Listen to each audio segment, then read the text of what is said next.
this is Neha Iqbal, your social science educator. Today we are going to study further chapter that is Socialism and the Russian Revolution. Children, अगर आपने इसका part 1 नहीं देखा है तो I am sharing the link over here. Please उस link पे click करें और देखिए जरूर, क्योंकि जब तक आप पार्ट 1 नहीं समझेंगे आपको पार्ट 2 समझ में नहीं आएगा. Children, before starting with the further chapter, let's discuss कि हमने फर्स्ट वीडियो में पढ़ा क्या क्या था. So we started the chapter with the impact of French Revolution in the Russia. French revolution का क्या इम्पैक्ट निकल के आया, not only in Russia but also in whole Europe. पूरे यूरोप पे इसका असर दिख रहा था. लोगों के अंदर नेशनलिज्म वाली फीलिंग्स आ रही थी. लोग रेवोल्यूशंस के लिए तैयार हो रहे थे. इसका थोड़ा सा इम्पैक्ट आपको इंडिया पे भी देखने को मिला था. इंडिया में भी सोशलिस्ट तैयार हो गए थे. For example Raja Ram Mohan Roy, Derozio and Pandit Jawaharlal Nehru. Children, फिर हमने देखा कि सोसाइटी जो है वो ग्रुप्स में डिवाइड हो गई थी. अब किस तरीके के ग्रुप्स थे? देवर लिबरल्स, देवर रैडिकल्स, देवर कंजर्वेटिव्स. लिबरल्स, रैडिकल्स, कंजर्वेटिव्स कौन थे वो हमने पार्ट 1 में डिस्कस कर लिया इन डिटेल. तभी मैं कह रही हूं पार्ट 1 जरूर देख लीजिएगा पार्ट 2 देखने से पहले. And children, then we studied कि यही लिबरल्स, यही रैडिकल्स आगे जाके रेवोल्यूशनरीज बने. इन्हीं में से सबसे फेमस रेवोल्यूशनरी जो निकल के आए थे वो थे गुज़िप मज़ीनी. गुज़िप मज़ीनी भी कम नहीं थे. इन्होंने भी बहुत रेवोल्यूशंस चलाए हैं जिनके बारे में हम पढ़ने वाले हैं 10th क्लास में. फिर इसके बाद हमने टॉपिक देखा कि कैसे उस समय पर इंडस्ट्रियल रेवोल्यूशन हो रहा था.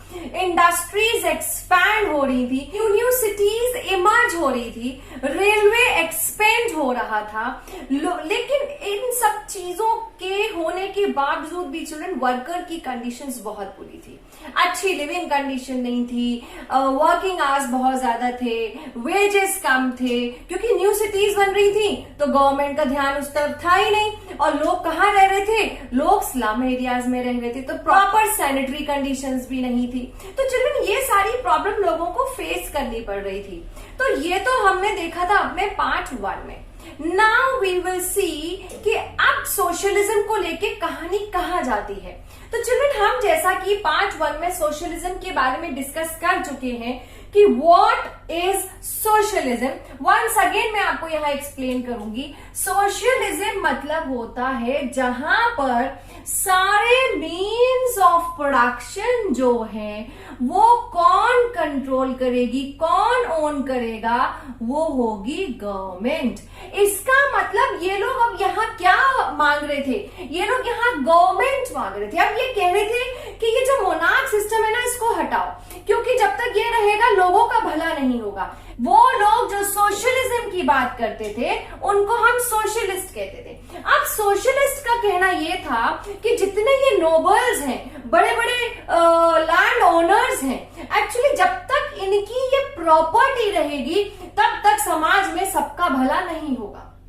तो ये कहते थे क्यों ना हम इसी प्राइवेट प्रॉपर्टी को खत्म करें और यही प्रॉपर्टी किसके हाथ चले जाए? गवर्नमेंट के हाथ चले जाए, और गवर्नमेंट सबके लिए काम करे और सबको प्रॉफिट उसके अकॉर्डिंग दे जो जितना काम कर रहा है.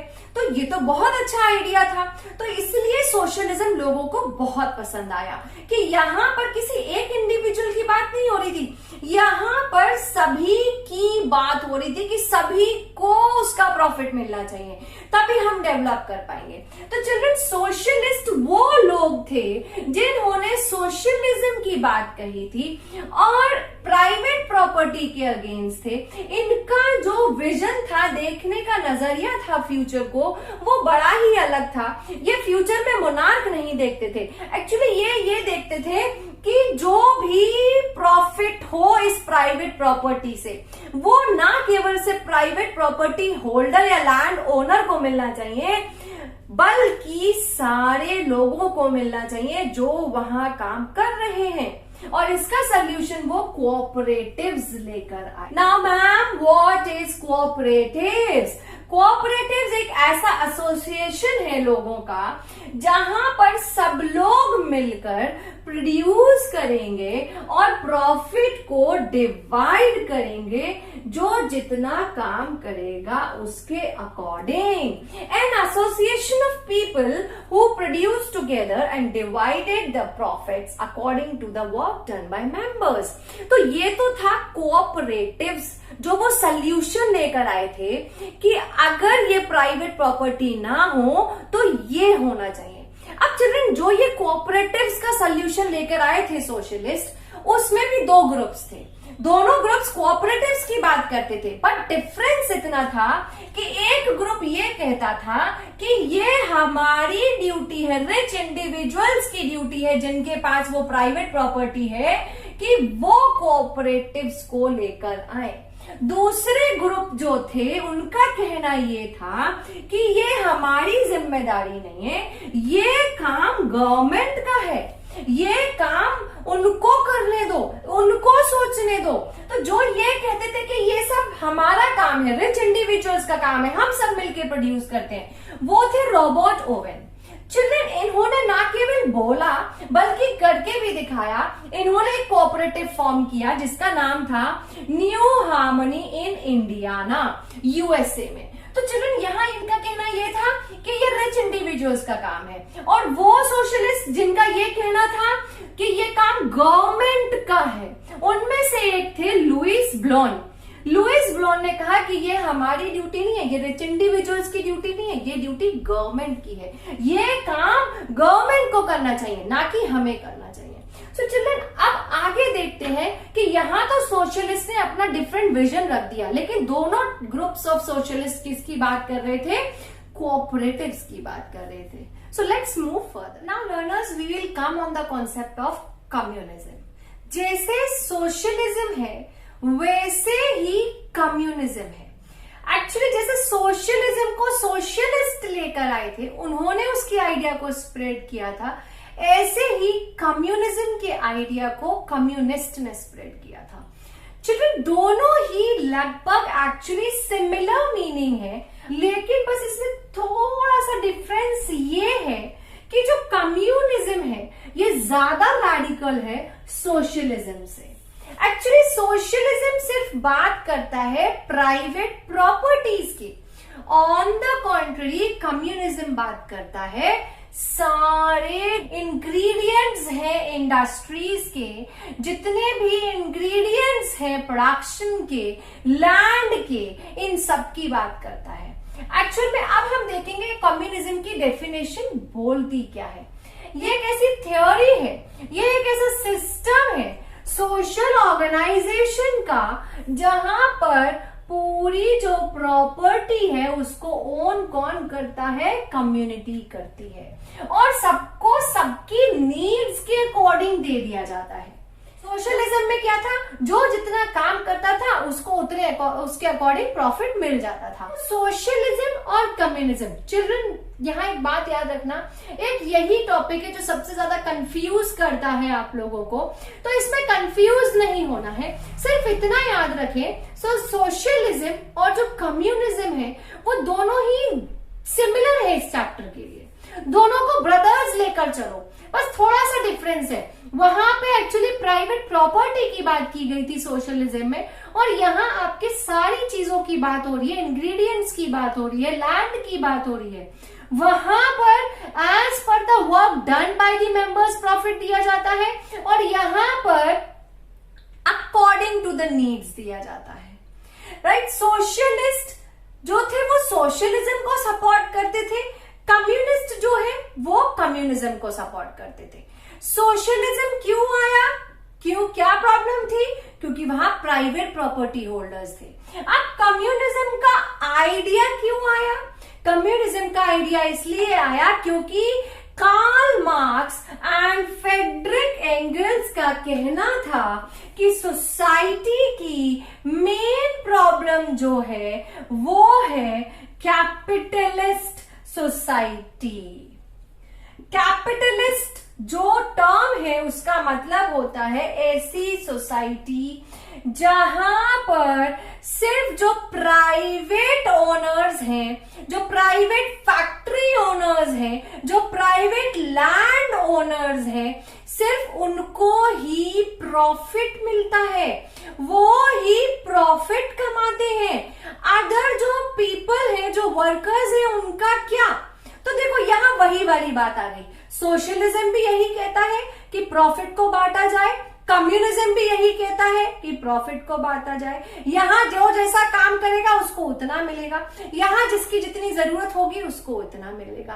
तो चलो दोनों ही सिमिलर चीज कह रहे थे, लेकिन यहां इन्होंने कम्युनिज्म जो सोल्यूशन दिया है वो कैपिटलिस्ट सोसाइटी के अगेंस्ट दिया है, और वहां जो आपका सोल्यूशन दिया था सोशलिज्म का वो प्राइवेट लैंड ओनर्स के अगेंस्ट दिया था। इन्होंने बोला जब तक लैंड, जब तक मीन्स ऑफ प्रोडक्शन, जब तक ingredients of production rich people के हाथ में है, लैंड ओनर्स के हाथ में है, तब तक सोसाइटी का भला नहीं होगा। यहां इनका कहना था कि वर्कर्स काम करते हैं, वो मेहनत करते हैं, उनका प्रॉफिट उनको तो नहीं मिलता है, ऑन द कॉन्ट्ररी उनको लेस वेजेस दिए जाते हैं। तो वो जो प्रॉफिट सिर्फ प्राइवेट ओनर्स ही कमाए जा रहे हैं, वो लोगों को आपस में क्यों नहीं देते? तो उनका कहना यह था कि वही प्रॉफिट जो लैंड ओनर्स लेके जा रहे हैं, जो फैक्ट्री ओनर्स लेके जा रहे हैं, उसको भी वर्कर्स में बांटा जाए ताकि वो प्रॉफिट जो उनको हो रहा है वो सबको मिले, राइट। बट यहां ये था अकॉर्डिंग टू देयर नीड्स मिले, जिसकी जितनी जरूरत हो। तो चिल्ड्रन सोशलिज्म एंड कम्युनिज्म में कंफ्यूज बिल्कुल मत होना, दोनों एक जैसे हैं, दोनों ही सल्यूशन निकल के आए थे प्रॉब्लम्स के। इसी की ही लड़ाई पूरे चैप्टर में चलने वाली है, इसलिए सबसे पहले हमने कॉन्सेप्ट पढ़ा है सोशलिज्म का।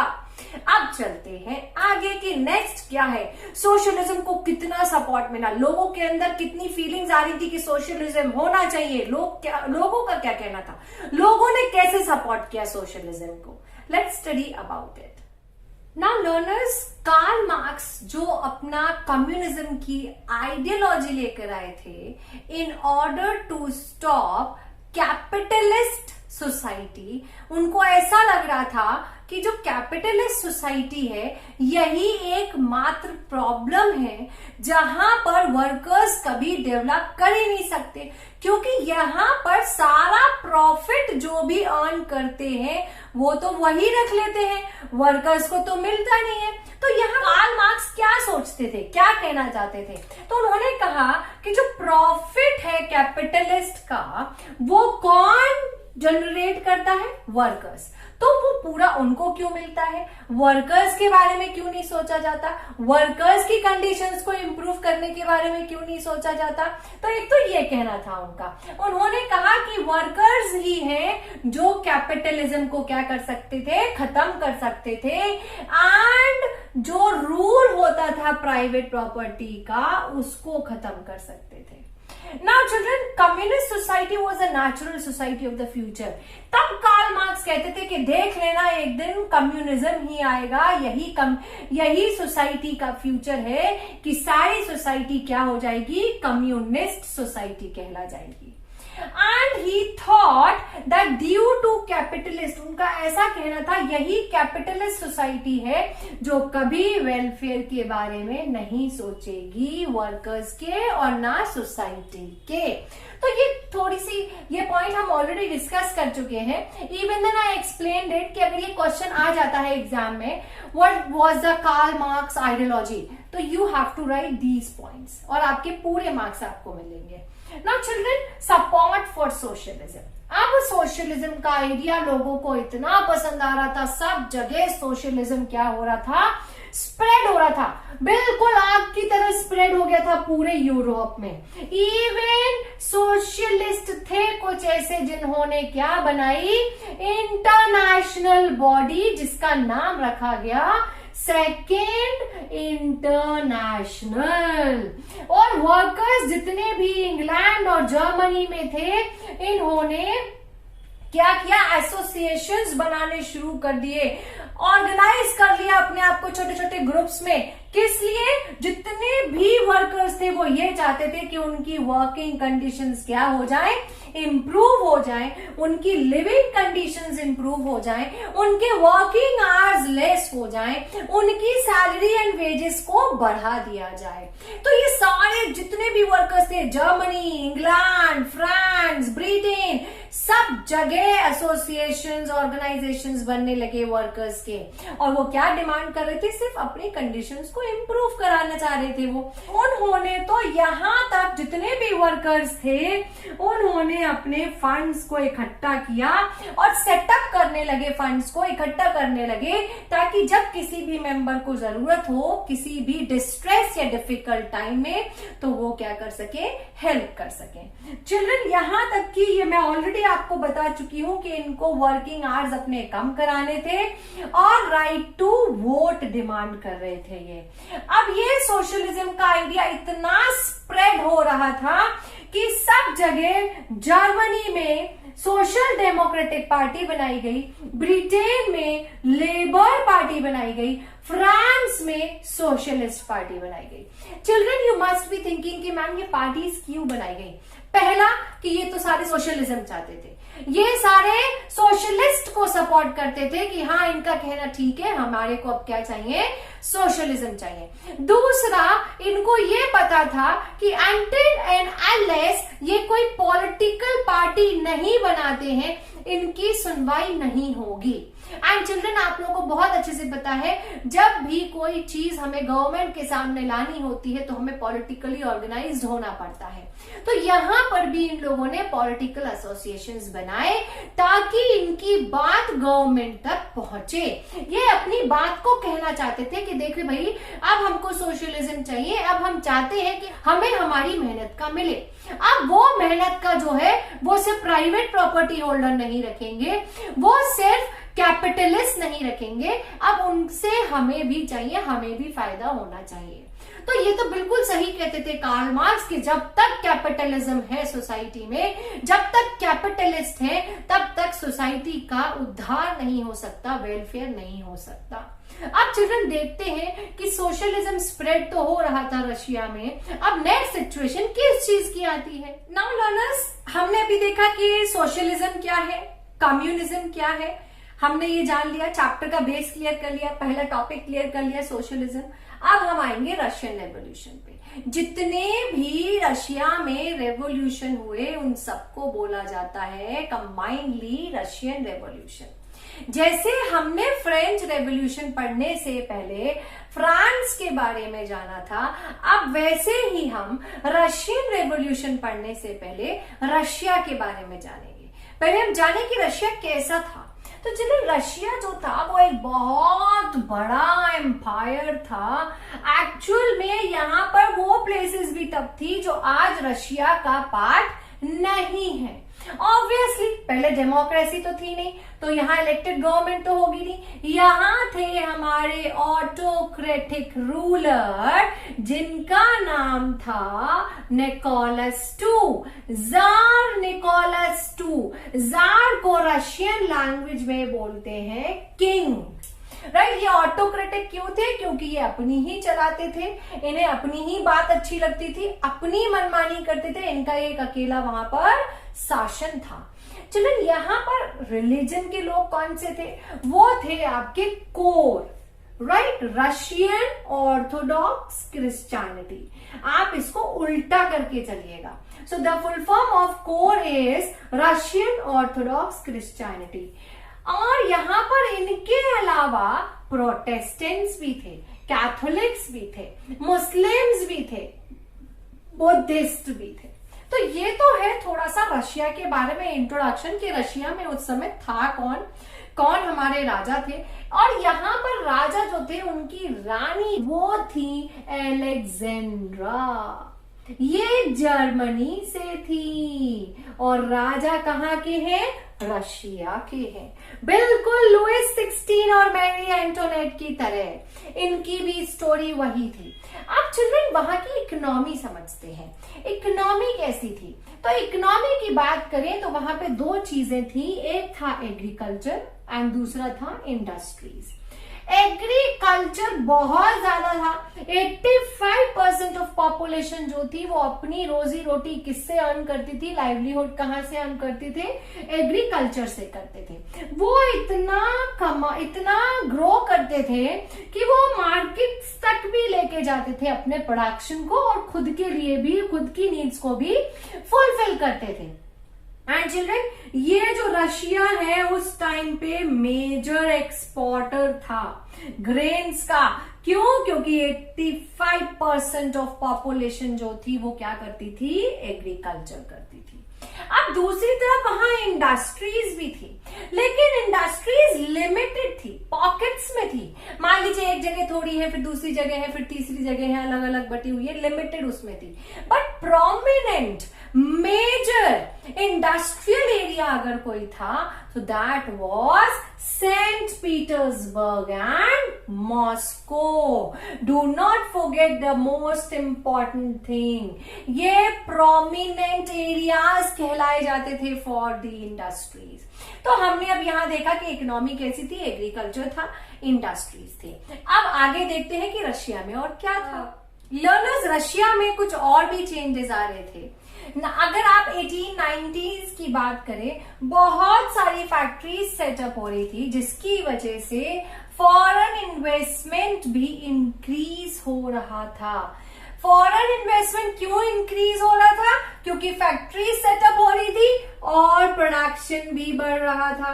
अब इस प्रोडक्शन को एक जगह से दूसरी जगह ले जाना तय था, जिसकी वजह से रेलवे भी क्या हुआ? रेलवे नेटवर्क एक्सटेंड हो गया, बढ़ गया। जब रेलवेज के थ्रू हमारा प्रोडक्शन एक जगह से दूसरी जगह पहुंचने लगा, तो ऑब्वियसली रशिया का जो फॉरेन इन्वेस्टमेंट था वो भी इंक्रीज होने लगा। And due to extend in the railway network, the production of coal doubled. Right, जो प्रोडक्शन था कोल का वो भी क्या हो गया? डबल। क्योंकि ट्रेन को चलाने के लिए किसकी जरूरत पड़ती थी? आपकी कोल की जरूरत पड़ती थी। और जो रेलवे नेटवर्क को एक्सटेंड करने के लिए रेलवे ट्रैक की जरूरत होती थी, उसके लिए चाहिए होता था आयरन एंड स्टील। तो आयरन एंड स्टील का जो प्रोडक्शन है वो भी क्या हो गया था? क्वाड्रपल्ड हो गया था। ये इतना इम्प्रूवमेंट होने के बावजूद भी, इतने चेंजेस होने के बावजूद भी, there were some problems. What were the problems? Most industries were the private property of industrialist. Children, अभी भी क्या था? देखो, सोशलिज्म भले ही स्प्रेड हो रहा था, लेकिन सोशलिज्म पूरी तरीके से आया नहीं था। इतना सब कुछ होने के बावजूद भी कुछ लोग वहां थे रशिया में, ऐसे जो कंजर्वेटिव्स थे, वो सोशलिज्म के अगेंस्ट थे। उनका कहना था कि नहीं, हमको ये सोशलिज्म चाहिए ही नहीं, हमको तो राजा चाहिए। तो अभी भी सोशलिज्म का जो आइडिया था वो पूरी तरीके से नहीं आया था। अभी भी ज्यादातर जो इंडस्ट्रीज थी वो किसके हाथ में थी? प्राइवेट प्रॉपर्टी होल्डर्स के हाथ में थी। अब इनके साथ एक और प्लस पॉइंट था यहाँ पर कि ये प्राइवेट प्रॉपर्टी ओनर्स तो थे ही थे, इनको सबसे ज्यादा सपोर्ट गवर्नमेंट का मिल जाता था। गवर्नमेंट इनको सुपरवाइज करती थी, यहाँ के वर्कर्स का ध्यान रखती थी, उनको मैक्सिमम वेजेस दिलवाती थी, उनको लिमिटेड वर्किंग आवर्स के लिए काम करना पड़ता था। तो ये थोड़ा सा यहाँ पर इन्होंने क्या किया? डिस्क्रिमिनेशन कर दिया।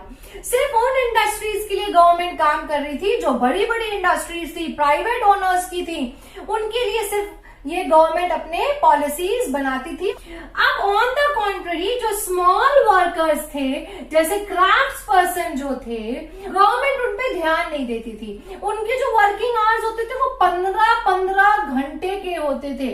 On the contrary in industries में जो वर्कर्स काम करते थे, they had to work only for 10 to 12 hours. तो ये तो गलत बात है।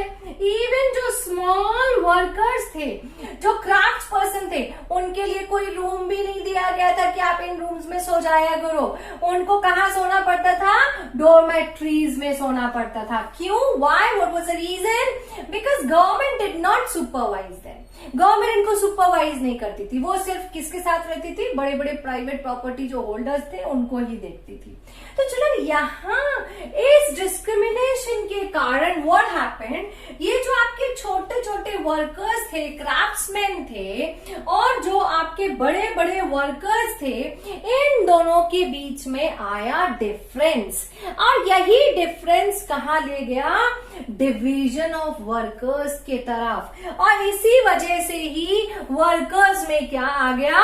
डिवीजन आ गया, क्योंकि इनके लिए अलग फैसिलिटीज और इनके लिए अलग फैसिलिटीज। इनके लिए high wages, less working hours, इनके लिए low wages, long working hours. तो ये तो डिफरेंस हो गया ना। तो इसी डिफरेंस ने क्या क्रिएट कर दिया? This led to division of labour.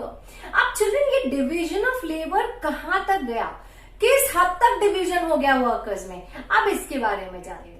तो चिल्ड्रन, वर्कर्स जो थे, देखिए सबसे पहला डिवीजन तो यही आ गया था कि जो गवर्नमेंट थी वो आपके बड़ी बड़ी जो फैक्ट्रीज और इंडस्ट्रीज के ओनर्स थे उनको सपोर्ट करती थी, उन वर्कर्स के बारे में सोचती थी, उनके लिए लेस वर्किंग आवर्स होते थे एंड मोर वेजेस होते थे।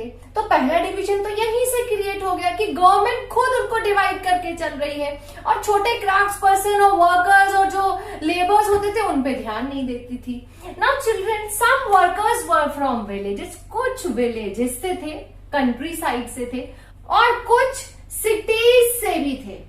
वर्कर्स डिवाइडेड बाय स्किल, उन्होंने अपने आप को स्किल के बेसिस पे डिवाइड कर लिया था। मेटल वर्कर्स का ये कहना था, जो सिटीज से थे, जो सेंट पीटरबर्ग सिटी से थे, तो ऐसा लगता था कि हम एरिस्टोक्रेट्स हैं, हमारे अंदर ज्यादा स्किल्स है, तुम छोटे मोटे वर्कर्स हो, तुम्हारे अंदर वो स्किल्स है ही नहीं।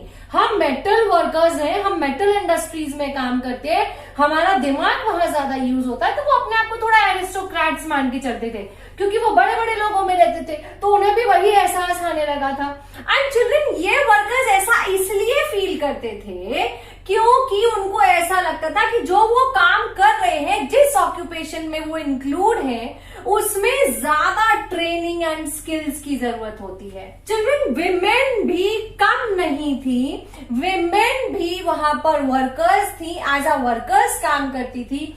31% of the women were the factory labour, वो भी मैन की जैसे काम करती थी। बट यहाँ क्या था? यहाँ पर उनको कम वेजेस दी जाती थी, मेन को ज्यादा दी जाती थी। उनको ऐसा लगता था, जो ओनर्स होते थे, फैक्ट्री ओनर्स होते थे, कि विमेन का ज्यादा फिजिकल वर्क यहाँ पे रिक्वायर्ड नहीं होता है, मेन का ज्यादा होता है, तो मेन को ज्यादा पेमेंट देनी चाहिए, विमेन को कम देनी चाहिए।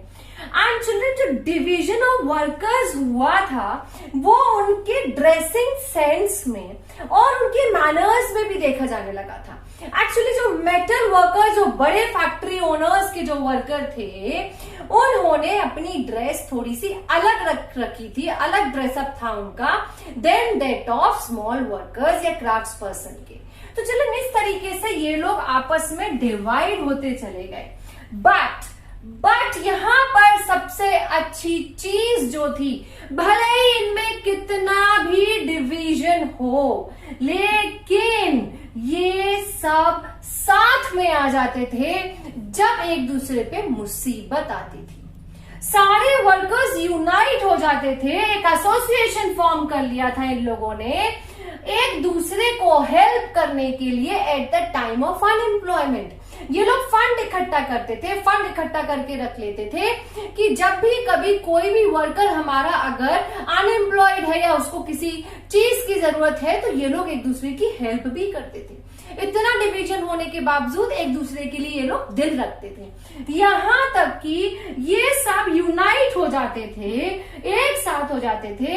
अगर कोई भी एम्प्लॉयर इनके लिए कुछ बोलता था या इनकी वर्किंग कंडीशंस को इम्प्रूव नहीं करता था, तो ये लोग स्ट्राइक्स पे उतर आते थे। ये कहते थे कि हम सब एक हैं, ये भी वर्कर्स हैं, हम भी वर्कर्स हैं, भले ही कितना भी डिवीजन हो।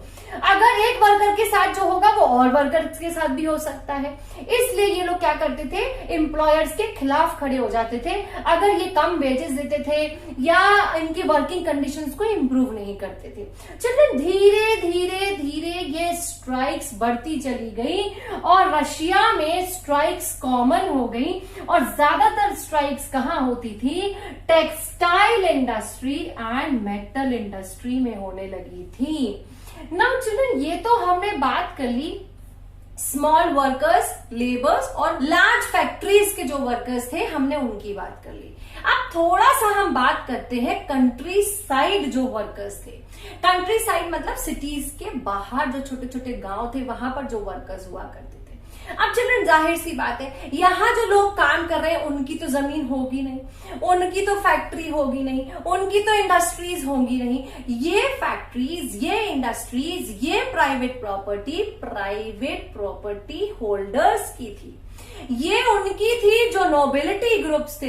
तो चिल्ड्रन, यहाँ के जो पेजेंट्स थे ना, उनके अंदर ये गुस्सा था कि भाई हम मेहनत करते हैं, हम दिनों रात यहाँ अपने आप को डेडिकेट कर देते हैं, उसके बावजूद भी ये प्रॉफिट सारा नोबिलिटी ग्रुप को क्यों चला जाता है? वो प्रॉफिट हमारे ऊपर यूज भी नहीं करते हैं, खर्च भी नहीं होता है, और यहाँ उनका ही डेवलपमेंट होता है और हम वहीं रह जाते हैं। तो यहाँ लड़ाई सिर्फ इस चीज की थी। जो पेजेंट्स थे वो ये चाहते थे कि नोबल्स की लैंड हमें मिल जाए, क्योंकि हम उस पे मेहनत करते हैं, हम उस पे काम करते हैं, और जो प्रॉफिट होता है वो सारे आपके नोबल ग्रुप के पीपल लेके चले जाते हैं, सारे आपके जो ऑर्थोडॉक्स क्रिश्चियनिटी ग्रुप के लोग थे वो लेके चले जाते थे।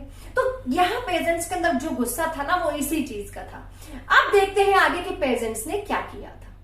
Now learners, the last topic we will cover in today's video is कि रशिया के जो पेजेंट्स थे वो अदर यूरोपियन कंट्रीज से कैसे डिफरेंट थे। एक्चुअल में चिल्ड्रन क्या था, जिस सोशलिज्म और कम्युनिज्म की हम बात करते आ रहे हैं ना, तो कुछ लोग यहाँ पे नेचुरली सोशलिस्ट थे। वो शुरू से ही सोशलिज्म को फॉलो करते आ रहे थे। देखिए, एक तो होता है आइडियोलॉजी लाना, और एक होता है कि बाय बर्थ हम उसी चीज को करते आ रहे हैं। तो कुछ सोशलिस्ट थे जो पहले से ही सोशलिज्म को फॉलो कर रहे थे, वो पहले से ही साथ में मिलके प्रोड्यूस करते थे और उसका प्रॉफिट डिवाइड करते थे, और इसको वो कहते थे कम्यून, दैट इज मेयर। अब चिल्ड्रन, यहाँ थोड़े से डिफरेंट इसलिए भी थे क्योंकि ये क्या चाहते थे कि जितने नोबल्स वो हैं, और ये हम अभी बात कहाँ की कर रहे हैं, ये हम बात कर रहे हैं कंट्री साइड, राइट, जो आसपास रशिया के आसपास के जो गांव थे, स्मॉल विलेजेस थे वहां की, तो वहां पे नोबल्स भी थे, उनकी लैंड पे काम करते थे ये पेजेंट्स। तो इनका ये कहना था कि जितनी भी नोबल्स की लैंड है ना, वो हमें दे देनी चाहिए, क्योंकि हम उस पे वर्क करते हैं, हम उस पे मेहनत करते हैं, हमें उसका प्रॉफिट मिलना चाहिए। ये क्यों पूरा प्रॉफिट रख लेते हैं? और ये कभी कभी क्या करते थे, जब ये नोबल्स और लैंडलॉर्ड्स आते थे ना रेंट लेने के लिए, ये मना कर देते थे, और अगर फिर भी इनसे जिद की जाती थी ना कि नहीं हमें रेंट चाहिए, तो ये तो इतने खतरनाक वाले पेजेंट्स थे कि ये मर्डर ही कर देते थे उनका। ये कहते थे कि हमसे किराया मत मांगना, हमसे रेंट मत मांगना, और हम नहीं तो आपको यहाँ से बिल्कुल जिंदा वापस नहीं जाओगे, इनका ये कहना था। और इस सिचुएशन को देखते हुए 1905 में मर्डर्स जो है ना वो कॉमन हो गए थे रशिया में। तो देखा, ये पेजेंट्स है ना डिफरेंट थोड़े से अदर यूरोपियन कंट्रीज के पेजेंट्स से, ये मर्डर करने से ना डरते ही नहीं थे।